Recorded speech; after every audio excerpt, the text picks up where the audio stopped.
Hello mga ka-London! Loan dito, loan doon. Ngayong araw nga ay magre-review na naman tayo ng isang online loan application. Titignan natin kung ito bang OLA na ito ay makatutulong sa oras ng pangailangan o hindi. Kung bago ka nga lang pala sa channel na ito ay mag-subscribe ka na at i-click ang notification bell para lagi kang updated sa mga susunod pa nating mga videos. At para hindi ka magaya sa mga naloko na ng mga online loan application na ito, ay siguraduhin munang manood ng mga ganitong klase ng review para at least magka-idea kayo kung legit ba o hindi ang pagloloanan ninyong OLA. Dito nga pala sa i-review nating OLA ngayong araw ay pwede kang mag-loan ng hanggang 8,000 pesos kung ikaw ay first-time user at hanggang 30,000 pesos naman kung ikaw ay repeat borrower na. At eto naman yung mga ID na pwede mong pagpilian na gamitin sa iyong paglo-loan. Pwede ang driver's license, PhilHealth, PRC ID, UMID card, PhilSys ID, SSS ID, Voters ID, Passport, Postal ID at TIN ID. At pwede ka rin mag-loan dito basta ikaw ay 18 years old and above. At syempre, ikaw ay may trabaho or may pinagkakakitaan. At eto nga pala ang re-reviewin natin, ang PesoReady online lending app. Bago nyo nga pala i-download ang app na ito, ay siguraduhin munang mapanood ang video hanggang dulo para malaman ninyo kung worth it bang mag-loan o hindi sa OLA na ito. Na nating patagalin pa at simulan na natin. Syempre, ang unang step na gagawin natin dyan ay ilagay ang ating phone number para makapag-send ng verification code. After nun, ilalagay natin yung ating full name. Pag sinabing full name, kailangan nakalagay dyan yung ating first name, middle name, and surname. After nun ay ang date of birth. Sa date of birth, mauuna dyan yung month, tapos yung day, tapos yung year. Tapos, next naman is gender, kung male or female. At email address. Sa email address, siguraduhin natin ang email address natin ay nakaka-receive ng message at alam natin ang password. At click na natin yung next. At next naman ay ang ating complete address. Nakalagay dyan, province, city, at municipality. After nun ay ang full address. Pag sinabi nating full address, kabilang dyan yung unit number ng ating bahay, yung building, street number, street name, barangay, at district name. At next naman ay ang social status or occupation natin. So dito maraming pagpipilian. Nandito yung police, army, navy, air force, lawyer, call center or under ng BPO, professional worker, general labor worker, at marami pang iba na ipa-flash ko na lang dito sa ating screen. At susunod naman ay ang contact references. Karaniwan sa mga OLA na nire-review natin ay nangangailangan sila ng 3 hanggang 5 contact references. Pero dito sa OLA na i-review natin ngayon ay kailangan lang nila ng isang contact reference.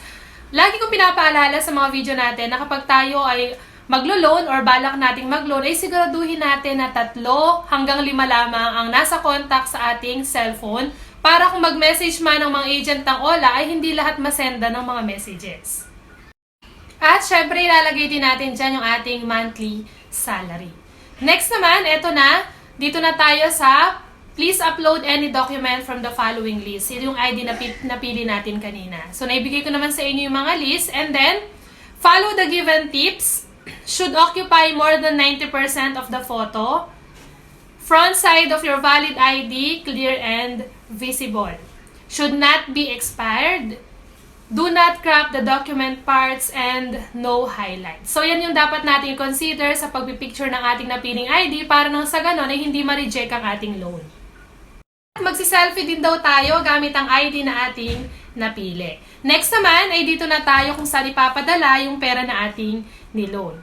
Merong 2 pagpipilian dito, pwedeng bank account at e-wallet. Pero may nakalagay lang din dito na pag daw bank account ang pinili natin, guarantees up to 100+% chance of approval. So mas mataas na yung chance na ma-approve yung loan natin kung ang gagamitin natin is bank account. Pero syempre, hindi naman lahat ay may bank account. So kadalasan ang ginagamit nila ay e-wallet. Pero syempre, ang pipiliin natin ay ang e-wallet. At may lumabas nga dito na funds will be remitted through InstaPay immediately after approval of your loan. Nakalagay dito sa ating loan service fee is 0, tapos yung disbursement fee is 45. Nakalagay dito, kapag ikaw ay nag-loan ng 1,000 pesos, ang makukuha mo ay 955 pesos. Kung ikaw naman ay nag-loan ng 2,000 pesos, ang marireceive mo naman ay 1,955 pesos. Kung 3,000 naman, 2,955 pesos. Kung 4,000 ay 3,955 pesos. At kung 5,000 is 4,955 pesos. Meron din dito effective monthly interest rate na hindi siya naka-fix. Depende sa taas or amount na ilo-loan mo. Dito ay may nakalagay na 14.4% at meron din nakalagay na 6.91%. 4.57 at ayon, monthly na to. Meron din silang service fee na 0.5% at late payment fee na 5% per month.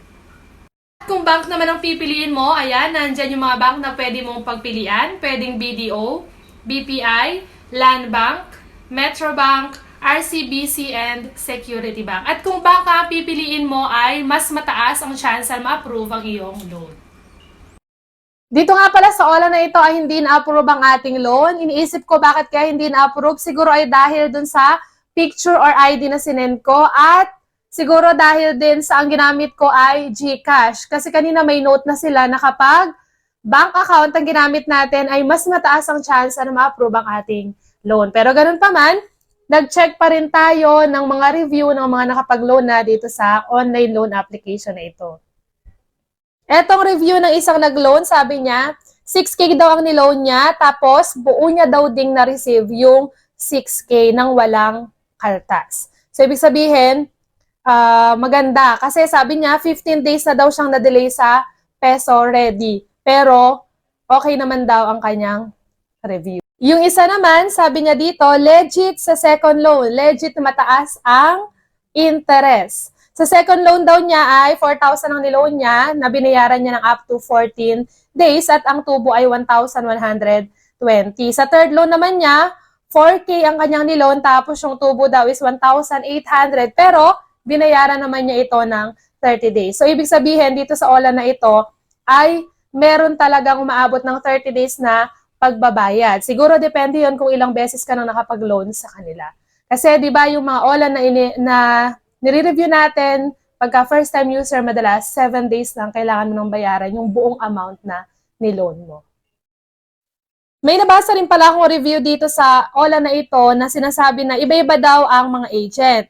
Meron daw agent na mabait at meron ding hindi. Pag mabait daw yung agent, ay pwede mo siyang pakiusapan kapag ka malilate ka ng payment. At ayan nga, dyan na nga natatapos ang ating pagre-review dito sa ating Peso Ready online lending app. Kayo na ang bahala kung itutuloy nyo pa ba o hindi na ang paglo-loan dito.